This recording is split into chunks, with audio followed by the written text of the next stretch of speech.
Како до повисока продуктивност со меки вештини. Во текстилната индустрија, каде најчесто жените се носители на производството, често пати не достигаат можности за развој, но едно иновативно решение донесе мерливи резултати. Преку програмата за извонредност и личен напредок, ПИЛН, составена од 4-месечни обуки за меки вештини на работното место, вработените во текстилната фабрика Конфи Ангел забележаа зголемување на продуктивност. Нашиот предизвик како истражувачи беше прецизно да го измериме ефектот, односно импактот од една ваква интервенција. Значи, избравме група која што ја добива интервенцијата по случаен избор, соодветно стратификуван, а остатокот од вработените служија како контролна група. Така импакт евалуацијата ни овозможува да го разликуваме специфичниот ефект од интервенцијата од општи трендови или надворешни влијанија, што ја прави оваа евалуација особено корисна за донесување информирани одлуки и оптимизација на процесите. За време на програмата, вработените изложени на оваа програма ја зголемија продуктивноста за 1,1%, а позитивниот ефект се задржа и по незиното завршување,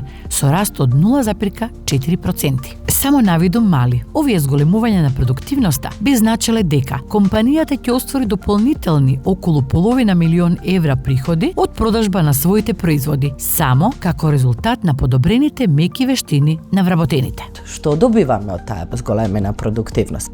Самата компанија има подобри резултати, а нашата политика на компанијата е се она што го креираме како зголемен резултат по основ на заштеда или по основ на зголемена продуктивност, си го делиме 60% на компанијата, 40% на нашите вработени. Не само што придонесува за зголемен приход на самата компанија и подобри резултати, придонесува пред се за зголемување на животниот стандард на нашите вработени. Зголемениот животен стандард ќе ни донесе поголема независност на жената, економска независност во делот на нејзиното етаблирање во општеството, а секако на компанијата ќе донесе среќен работник. Само среќен работник може да биде добар работник и само добар работник може да креира квалитетна, здрава, работна и успешна средина.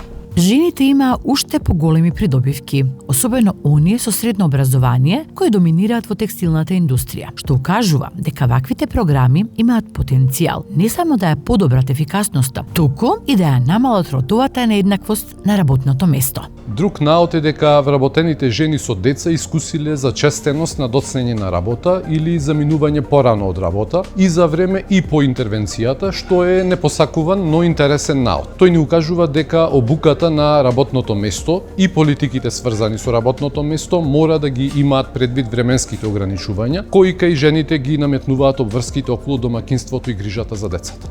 Покрај продуктивноста, обуката го подобри оптимизмот, ја намали анксиозноста и ја засили самодовербата, клучни фактори за здрава и мотивирачка работна сила. За прв пат учествувам во ваква програма за зајакнување на работните вештини. Моето искуство беше позитивно, донесе подобра комуникација со колегите, побрзо решавање на проблемите на работното место и попродуктивно извршување на работните задачи. Најголемата и најпозитивната промена која што оваа програма ни овозможи на нашата компанија е преди се можноста да се слушниме.